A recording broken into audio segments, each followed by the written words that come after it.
Hi guys, welcome back to Reserved Investments on YouTube. So, there's a reason why I'm haphazardly playing with a Rubik's Cube, why I talk to you guys on today's video topic. So today's video topic comes from a reader of mine from Antiques and Auction News who asks, does nostalgia always equate to value in the greater antiques and collectibles trade?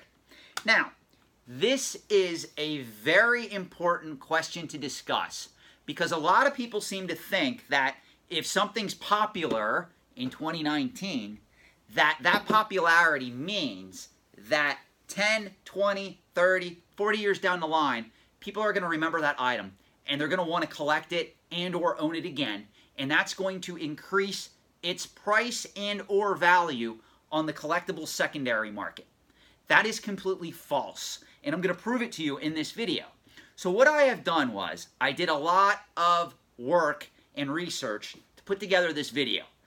I went back all the way to the year 1980 and I looked at some of the most popular and hottest selling Christmas toys for each year from 1980 to almost present day, because in 2019, obviously I'm recording this video in October of 2019, the 2019 Christmas toy shopping season hasn't really started yet.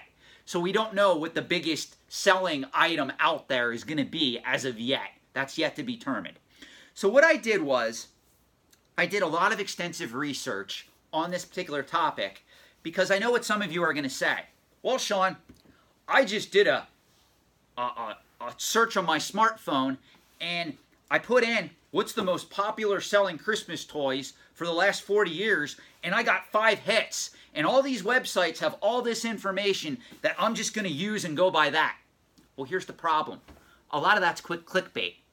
Not a lot of that is accurate. As a matter of fact, I did the same thing when I started researching this topic, and I found some websites list like Teddy Ruxpin for being the most popular toy of 1985, which it was. But other websites list Koosh Balls for being the most popular toy in 1986, which it was not. So there's a lot of misreading facts and representations on a lot of the websites that you're going to find through Google and or Bing, whatever search engine you're using. So I wanted the most factual data I could come across. So not only did I do my own research online, I also brought in some experts who will not be named, who were more than happy to send me their years and decades worth of research on the greater antiques and collectibles trade so that I can bring you this video today. So, we're going to go back and we're going to start at the year 1980 and I'm going to tell you what particular products were popular in regards to toys for the holiday shopping season that corresponds to that year, because what we want to answer is, does nostalgia equate to value in the greater antiques and collectibles trade? Now, I have to put a caveat out. There were certain years where I could not assess an accurate winner, meaning the most popular toy could not be determined. I eliminated those years. If anybody has any feedback on that or as to why I eliminated those years, let me know in the comments section. For instance, I'll pick one year out of a hat and just tell you why I eliminated it. In 1982, a lot of research that I've done shows that the Atari 2600 was one of the most popular toys on the market at that particular time. Ironically, though, when I went to research that particular item and sales figures that would show that 1982 Atari, with the release of the Atari 2600, had the hottest selling toy for that particular Christmas season, I couldn't get concrete data. It honestly came up where other items, I'm not going to name them in this video because it's too immense to count, actually outsold the Atari 2600 for the 1982 Christmas toy holiday shopping season. So I omitted the year 1982 from this list entirely. That's one example. Okay, so we're going to start at 1980. In 1980, and I'm just going to read you off some of these, then we're going to go back and we're going to talk about some of these products. In 1980, the hottest selling Christmas toy was the Rubik's Cube. In 1981, Lego had a hit with the introduction of the Lego toy train for the Lego City theme. It was one of the first Lego toy trains introduced, and it sold literally millions of units. In 1983, Cabbage Patch Kids were the top-selling toy for the Christmas season of 1983. In 1984, Transformers was the biggest selling toy of that holiday season. In 1985, Teddy Ruxpin broke all sales records when it was released on store shelves.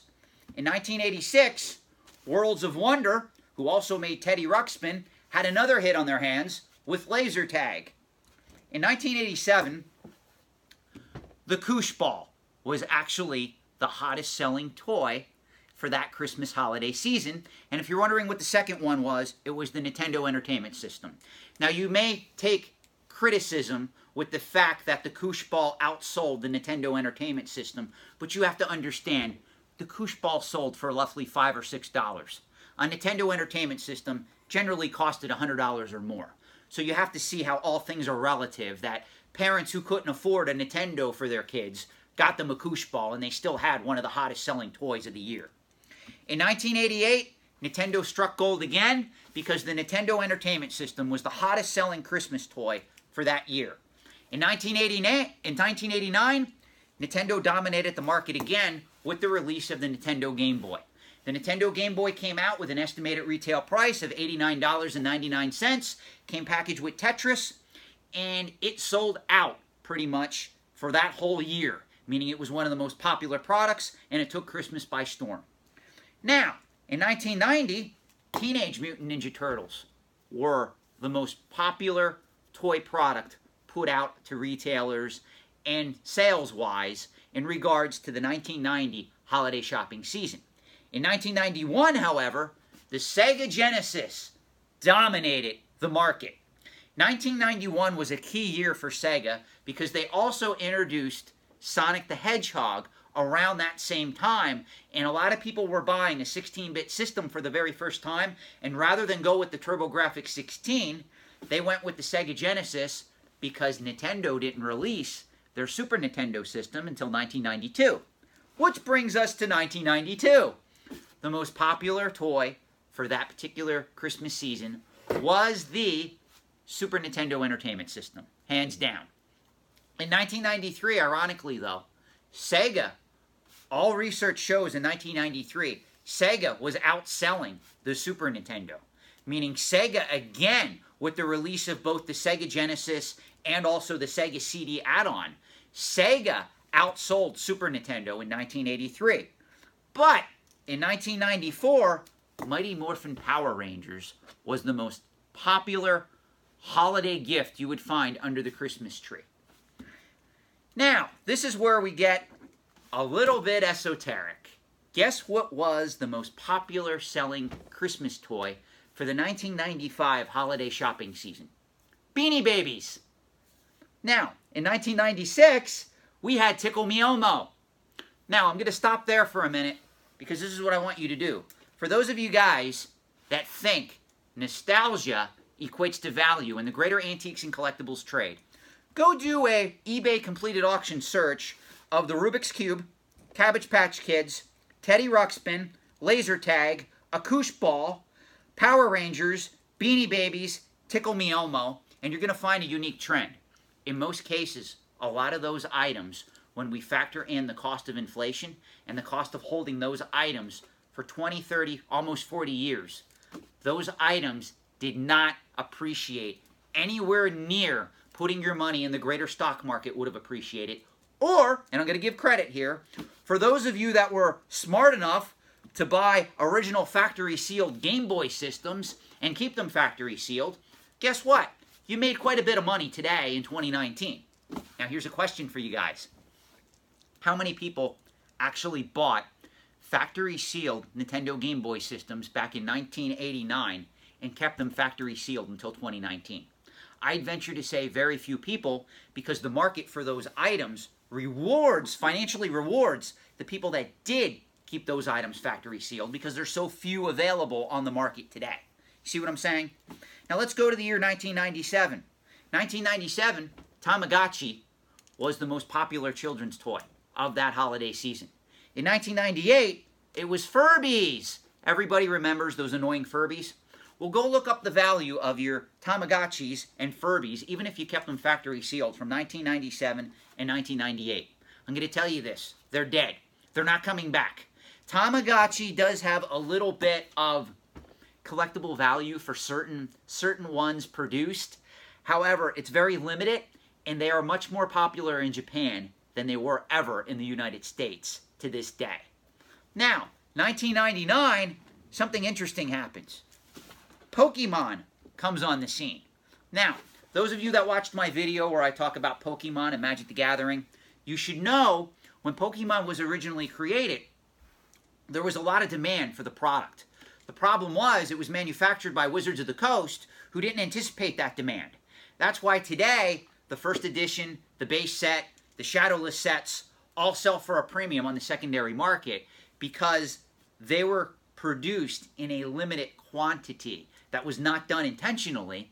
It was just Wizards of the Coast, along with Nintendo, was trying to estimate demand, and they underestimated it rather than overestimated it. Now, here comes another interesting trend. When we get to the year 2000, the Razor scooter, remember those? That was the most popular holiday selling toy for the Christmas 2000 season, was the Razor scooter. In 2001, it was Bratz dolls. In 2002, it was Beyblades. Now, I'm going to stop there on this list because I think that a powerful trend has emerged. You should be able to tell that if your ideology is that nostalgia equates to value in the collectibles trade, you are dead wrong. Because if we go through this list, there's a lot more items that decreased in value over the years than gained over the years. So, to answer your question, does nostalgia equate to value in the greater antiques and collectibles trade? The answer is absolutely not. As a matter of fact, I'm holding a symbol of that answer. Rubik's Cubes are not worth money today, whether they were made in 1980 or 1990. It doesn't matter. The same thing is true for a lot of the collectibles on this list. So if you are arguing that the reason why you're putting away factory seal video games, modern era Magic sets, Lego sets, and Amiibo is because nostalgia equates to value, you are 100% wrong. And all the factual data, if you go back and you start researching it and you start analyzing it properly, you're going to come to that same conclusion. There's no way around it, guys. Be very careful what you buy and or speculate in for the long term. Now, this is going to open us up to another topic where I talk about short-term speculation versus long-term speculation in the greater antiques and collectibles trade. And I'm just going to give you a heads up here. Short-term speculation in pop culture-based products is a lot better than long-term speculation. More on that in an upcoming video. To all my new subscribers, thank you. I hope you do like this content. I will say this video is probably the shortest video I've produced on this channel, but it also by far took the most to research. I have honestly, between filming and the research that I put into this video, about 5 to 6 hours of research alone. It's insane. So thank you for watching. I hope you enjoy your day, and I hope you got something out of this.